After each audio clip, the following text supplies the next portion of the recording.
So today I am posting something um, with a lot of sadness, grief, and some trepidation as well.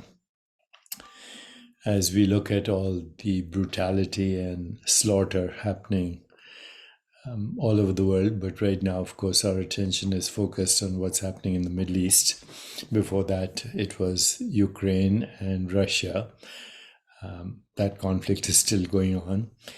And every day, innocent people, women, children, and innocent civilians who have no interest in violence are being slaughtered, murdered, raped. And we look on helplessly. The reason I share this video with trepidation and a little bit of anxiety is no matter what you say in times of conflict, war, somebody is going to be enraged. Okay, so no matter what I say, someone will be enraged in the world, particularly those who feel that they are innocent victims of this collective madness or insanity.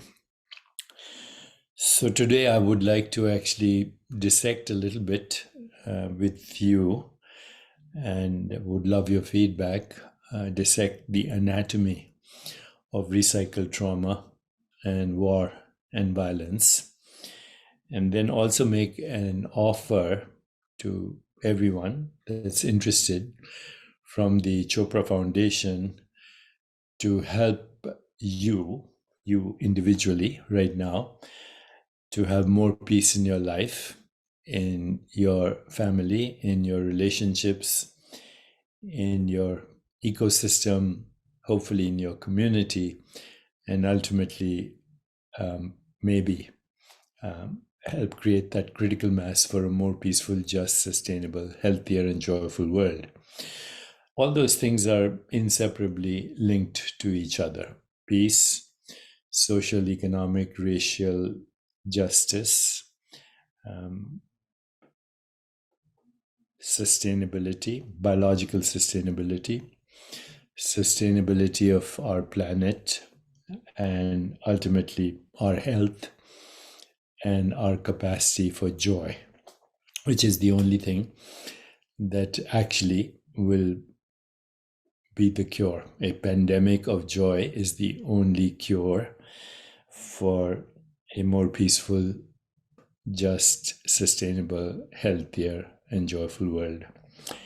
So before I share my thoughts with you, I'd also like to invite you to become part of the mailing list on choprafoundation.org, www.choprafoundation.org. And if you join the email list, we can help you become a peace facilitator in your life. That means in your ecosystem, peace in you, peace in your family, peace in your community, and hopefully contributing to peace in the world. And we'd love to help you do that. So if you're interested, please join the mailing list and mention that you're interested in becoming a peace facilitator and ultimately a certified peace ambassador. Okay, now let's dissect this anatomy of violence a little bit today. Ever since we've been hunter-gatherers, as humans, we've been violent. Violence is built into the ecosystem of life. Predator and victim are part of the food chain and have been always in animals. But only humans engage in violence, not just because they want to eat.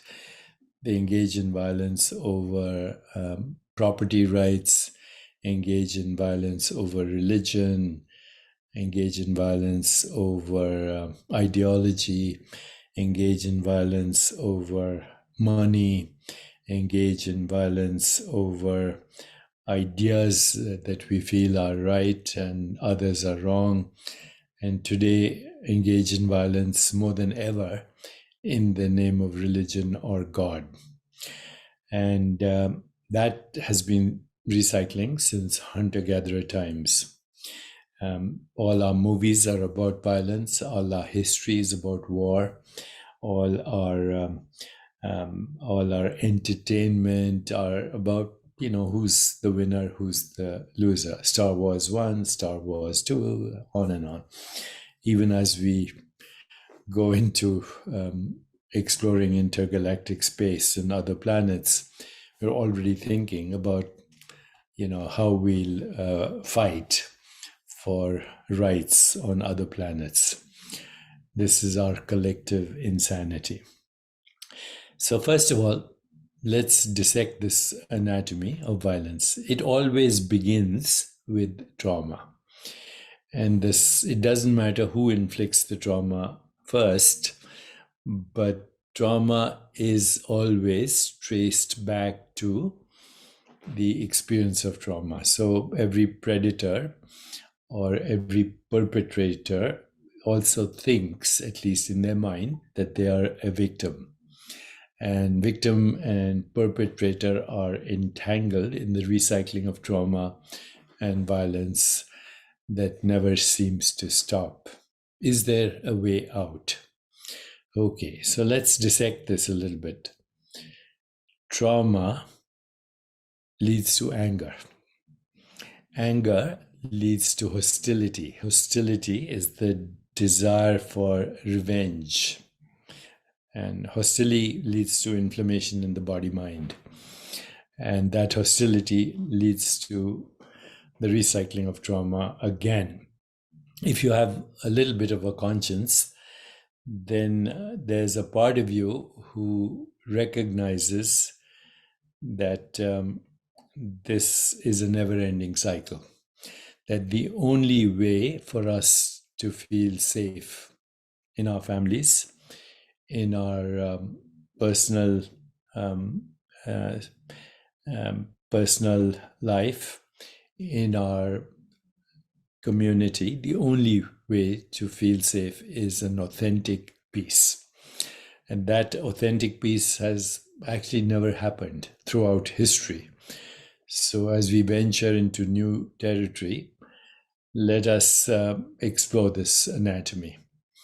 Trauma leads to anger, leads to hostility, leads to recycling of trauma. And if you have a conscience, then it also leads a little bit somewhere to a feeling of guilt, shame, and disgust.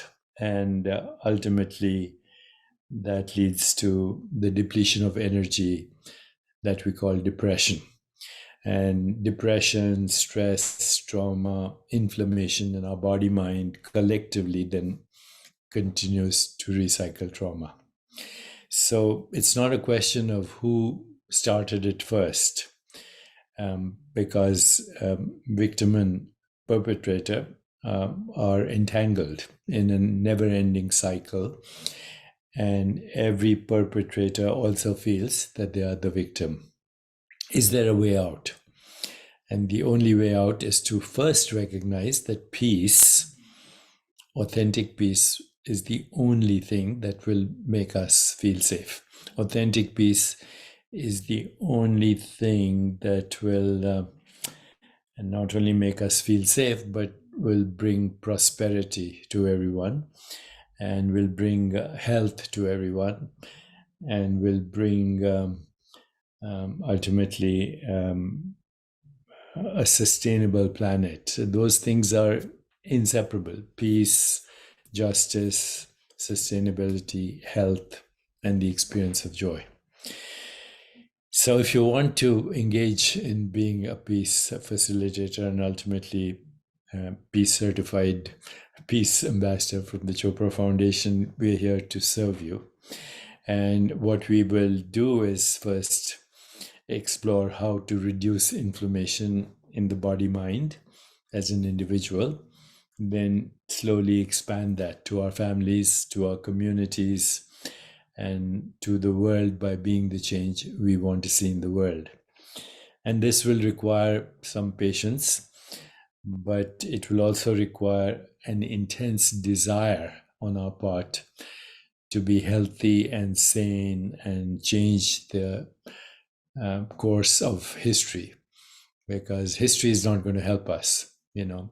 I mentioned recently in some video that when I discovered my wife had thalassemia minor, 1970, I did research and found that a belt of thalassemia existed along the exact armies that Alexander the Great took from Macedonia through Greece all the way to India. And so, one of my wife's ancestors was certainly the victim of violence and probably rape by a Greek soldier on a village woman. And that's the only way I can trace the genetic imprint of thalassemia minor in my wife and my children. So this has been going on for thousands of years. And even the genetic imprints of that violence are there from before the birth of Christ. And now we know all this epigenetic recycling of violence also, and how the trauma of the Holocaust